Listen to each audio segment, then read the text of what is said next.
자, 9번째 썰 한번 가보도록 하겠습니다. 댓글 컨텐츠고 영상 제목 20년차 공돌이입니다. 항상 일 많은 회사였고 중견기업은 됩니다. 하지만 요즘처럼 일 없는 경우는 처음 봅니다. 구조조정을 하면서 버티고 있습니다. 라는 영상에 달린 댓글입니다. 20년 동안 공장 생활했으면 좀 오래 했죠, 여러분? 제 생각에 아마 자동차 부품 회사인 것 같아요, 느낌이.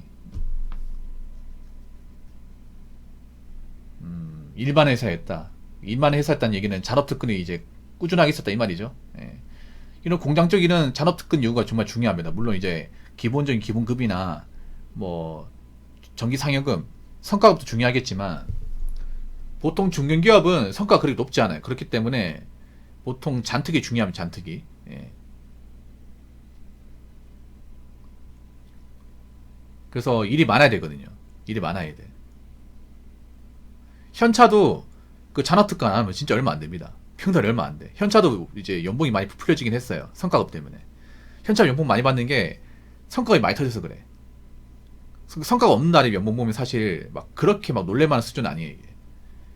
현차가 기본급이 낮거든요. 그래서 잔특 연봉가 정말 중요합니다. 라인마다 잔특 있는 라인이 있고 아예 없는 라인도 있어. 그 아예 없는 라인으로 가잖아. 그러면 뭐 주 5일 근무하고 주말 특근 안 하고 잔업 안 하잖아요. 기본급만 딱 하잖아. 그러면 세금도 200이야, 200. 200이라니까 이게. 그래서 공장 다녀보시면 아시겠지만 잔업특근 정말 중요합니다. 물론 잔업특근하면 피곤하긴 하죠. 집에 가면 자야 되지. 그래도 기왕이면 이제 돈 더 버는 게 낫거든요. 특히 가정 있는 분들은 잔업특근 이제 무조건 해야 됩니다. 아마 이분도 결혼하신 분 같아. 예, 나이가 좀 있는 분이겠죠. 결혼했겠죠. 결혼했으니까 당연히 자녀 키우는 입장에서 잔업특근 해야겠죠. 하지만 요즘처럼 일 없는 경우는 처음 봅니다.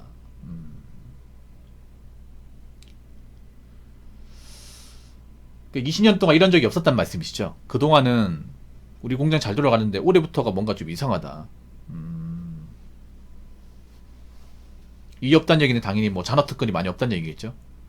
잔업특근이 왜 없을까? 잔업특근이? 간단합니다. 제가 설명드릴게요. 이 제조업을 다녀보시면 아시겠지만 제조업에서 잔업특근 하려면 우리 물건이 잘 나가야 돼요. 예. 우리 물건이 재고로 쌓이면 안 돼. 우리 물건을 만들었던 게 이제 화물차에 실어가지고 자꾸 납품이 돼야 됩니다. 팔려야 되는 거죠. 근데 지금 일이 없다는 얘기는 뭐냐? 우리가 물건을 만든 게 있는데 기존에 만들었던 게 이제 납품이 안 되는 거예요. 재고로 남아있는 거야.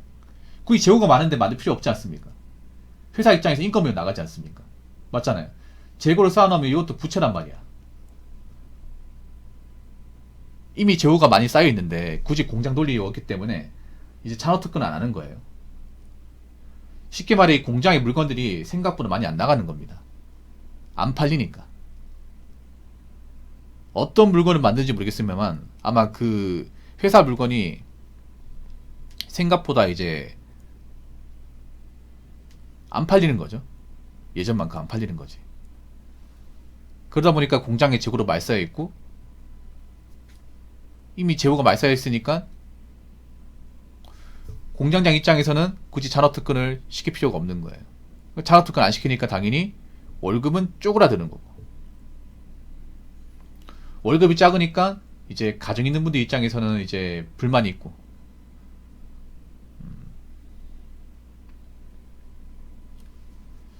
걱정이 많은 것 같네요. 그리고 이 댓글을 적은 지 얼마 안 됐거든요. 3월달이거든. 보통 이 공장도 성수기하고 비수기가 있어요. 보통 비수기는 겨울이야, 겨울. 이제 겨울 아니자 봄이지 않습니까? 사실 3월달부터는 비수기가 아니거든요. 공장이 돌아가야 돼. 보통 한 11월 말부터 한 2월달까지는 비수기가 맞아요. 그때는 뭐 공장이 바삐 안 움직여. 근데 보통 2월 말부터는 잘 돌아가야 되거든요. 날 풀리고 하면. 날 풀렸지 않습니까?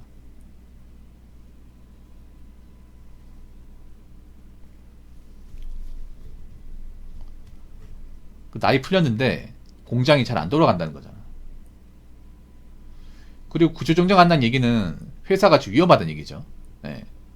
회사가 지금 자본도 없고 적자가 나오는 상황이라서 지금 직원들을 다 안고 갈 수 없다. 그러니까 누군가 나가야겠다 이 말이죠.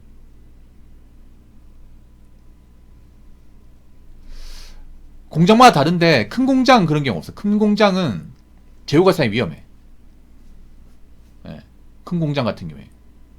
큰 공장 같은 경우에 있잖아요. 이 물건이 그때 안 나가도 손해가 장난 아니에요, 이게. 생각해보세요. 중견기업인 공장 규모가 되는데 비주류 품목을 담당하는 곳이 있을까?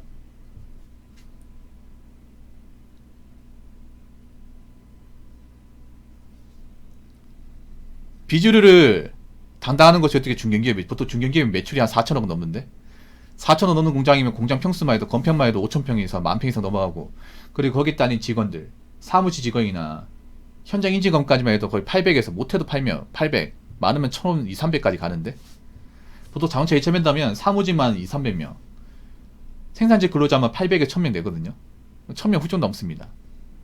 근데 그런 공장을 운영하는데 우리 공장에서 비주류를 취급한다?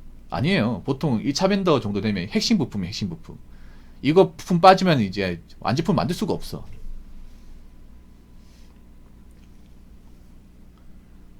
예를 들어서 자동차에 클러치를 만들어요. 근데 그 클러치가 그 완성차에 다 들어가. 우리 회사 그걸 납품 안 해. 그 자동차 만들어집니까? 못 만들잖아요, 여러분. 옛날 프라모델 만들면 왜 보면 중간에 이음새 연기라는 거 없잖아요. 그 완성품 안 되잖아요, 여러분. 그랑 똑같은 거죠, 여러분. 그걸 조립해야 되는데. 이게 어떻게 비주류 품목이야, 이게.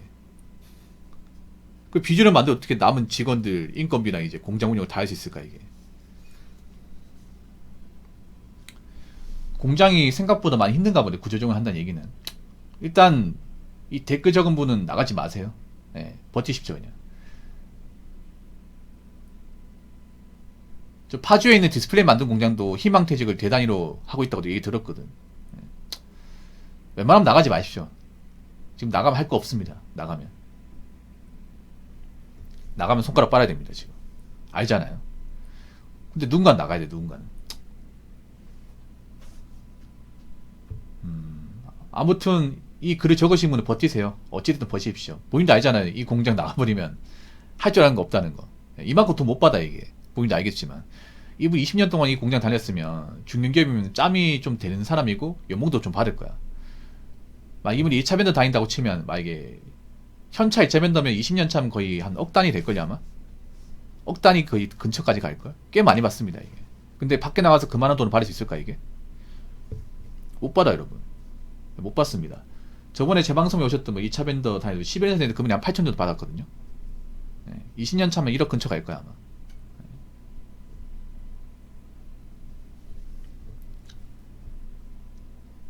자, 댓글 한번 읽어보도록 하겠습니다. 항상 꽉꽉 차는 고깃집에서 발렛 알바합니다. 지금 손님이 3분의 1로 줄었어요. 야, 발렛 알바라는 고깃집이라 보니까 고깃집이 큰 데인가 보다. 보통 고깃집 큰 데 같은 경우에 보면 고깃집 건물이 지었어요, 이게. 왜 그런 경우 있어요. 큰 고깃집 같은 경우에 1층 있죠. 예. 1층이 주차장이야. 그래서 2층부터 2층, 3층이 이렇게 크게 고깃집 하는 경우 있어. 아마 그런 데서 발렛 알바 하는가 보다. 큰 고깃집 아니면 발렛 알바 할 일이 없어요, 여러분. 맞죠? 근데 고깃집이 이제 발렛 알바 하는 얘기는 아마 이런 것 같아. 내가 그림으로 그려줄까? 아마 이런 것 같아요. 예. 건물이 이렇게 있죠. 건물이 이렇게 있으면 1층 있어요. 2층 있죠. 그럼 여기 이제 주차장이야. 여기 식당. 여기 식당. 그럼 여기서 이제 알바를 하는 거죠. 차 여기 세워놓고. 예. 큰 거죠. 굉장히 큰 고깃집인 것 같아요. 일반 왜 1층만 쓰는 그런 고깃집이 아니라 아예 건물을 통째로 쓰는 그런 고깃집 같아요. 엄청 크게 하는 데 같아. 간혹가다 이런 집이 있거든요, 여러분. 예. 그냥 건물 통째로 이제 사들여가지고, 아니 새로 지어가지고 1층 전체 그냥 주차장 쓰고 2층 상층을 식당으로 두는, 예, 엄청 넓은 데 같아요. 한 층에 한 거의 200평 가까이 되는 거의 대단지죠, 대단지.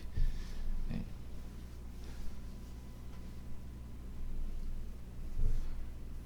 아, 근데 손님이 3분의 1밖에 없다고? 위험한데? 정말 위험한데, 이거는.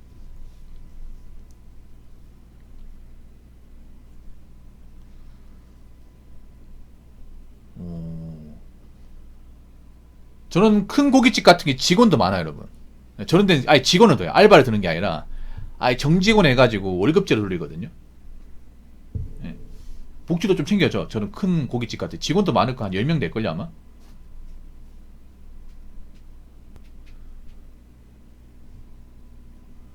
근데 저게 장사가 안 되면 저 직원들 다 유지가 힘들겠네?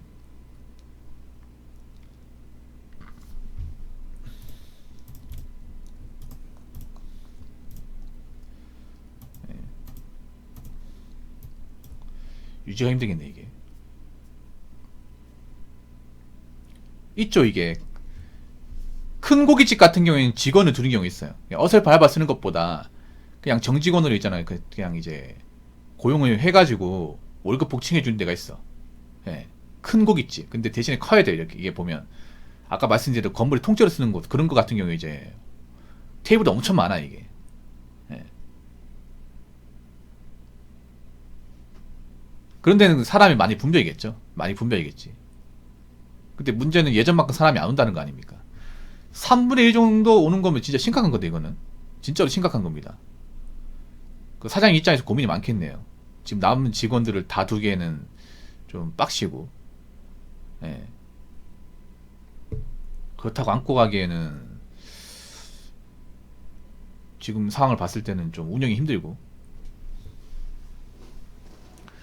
잘못하면 이 발레 파킹 알바는 이분도 잘릴 수도 있겠네요.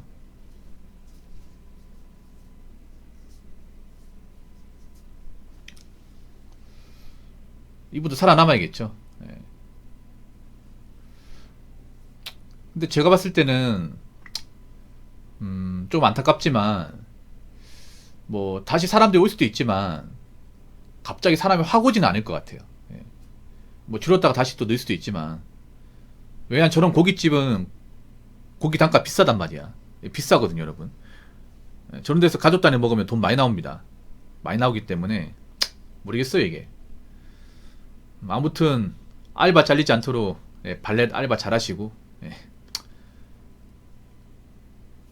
뭐 그 고깃집 운영은 사장님 알아서 하시겠죠. 본인은 예, 발렛 파킹 알바만 잘하시면 될 것 같습니다. 아시겠죠? 자, 이상으로 9번째 썰 마치도록 하겠습니다.